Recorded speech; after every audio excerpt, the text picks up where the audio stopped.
अब डोलिया ससुरा में रुकी खितनी ना मोहलू खुना छछना लाटे परा जाताड़ू फगुआ के रंग के ठिकाई का कहलू जा कहवा से सिखलू दिलवा तूने के तरीका कहलू जा सुन पगला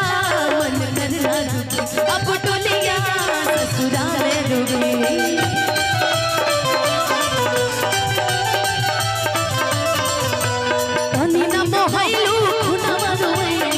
छछना लाटे परा जाताड़ू फगुआ के रंग के फिकाई कहलू जा कहवा से सिखलू दिलवा तूने के तरीका कहलू जा लईकी अबिरिया रानी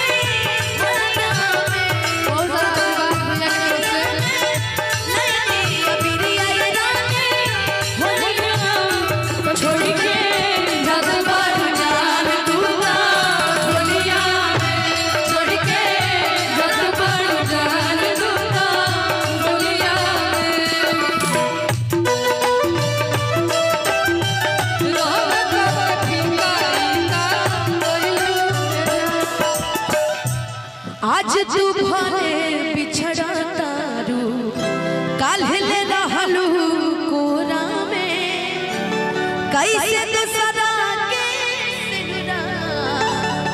सजल तोहरा सिंहोरा में की मजबूरी रहे सना खाके कह तानी कसा कि दिलवा दुखैलू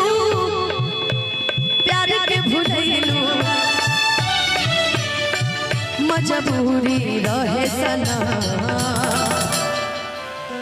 कि खाके कह तानी कसा कि दिलवा दुखैलू प्यार के भुलैलू दिलवा दुखैलू प्यार के भुलैलू टूटल सब गरमान जाताड़ू फगुआ के रंग के फिकाई कहलू कहवा से सिखलू दिलवा तूने के तरीका कहलू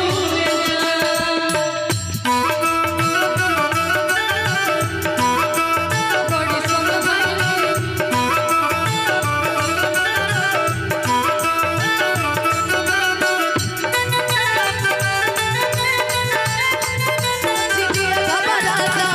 अंगना में गहना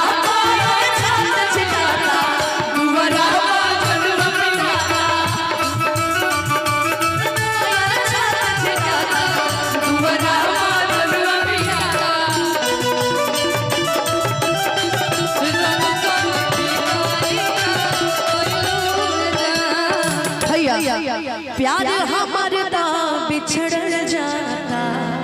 फिर भी दिल खामोश बा। ये उनके लिए जो इस होली में अलग होने वाले हैं। मान लीजिए हम ही अलग होने वाले हैं आपसे, नहीं हो ना ऐसे बात कर रहे हैं। मान लीजिए हम अपने प्यार से इस होली में अलग हो जाएंगे। हो ही गई, बताओ। प्यार हमारे दा बिछड़ जाता फिर भी दिल खामोश बा। अलग होके जिए के पड़ी अतने अफसोस बा कि विश्वास करा रोसा हम छन छन। सुधीर भैया, ए सुधीर भैया, जब प्यार होता है ना जीवन में, जब इंसान कह देता है कि तुम्हें जा रहा हूँ, मैं छोड़ के जा रहा हूँ, आपको बता रहे एक चीज, जब इंसान कह देता है ना किसी लड़की से कि मैं तुम्हें छोड़ के जा रहा हूँ, मैं अपने बारे में, हाँ, अरे मैं बस बता रही हूँ भैया। मान लीजिए इंसान कहते कि मैं तुम्हें छोड़ के जा रहा हूँ, तब कुछ कहे कि मन ना करेला, खाली रोए के मन करेला कि विश्वास करा रोसा हम रोवाब छन छन कि गलती कमान प्रिया सुपवन होलिया भइल बिना जाता रू फगुआ के रंग का बिकाई का कहलू जा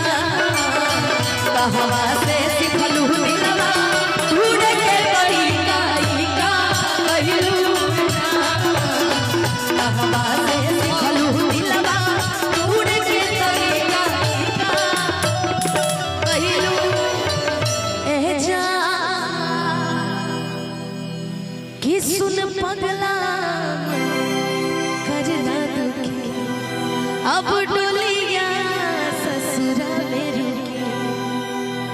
कि जली न मोहलो खुना रोइलो कि छछन ताटे परा कि जाता रू फगुआ के रंग का के फिकाई का कहलू जा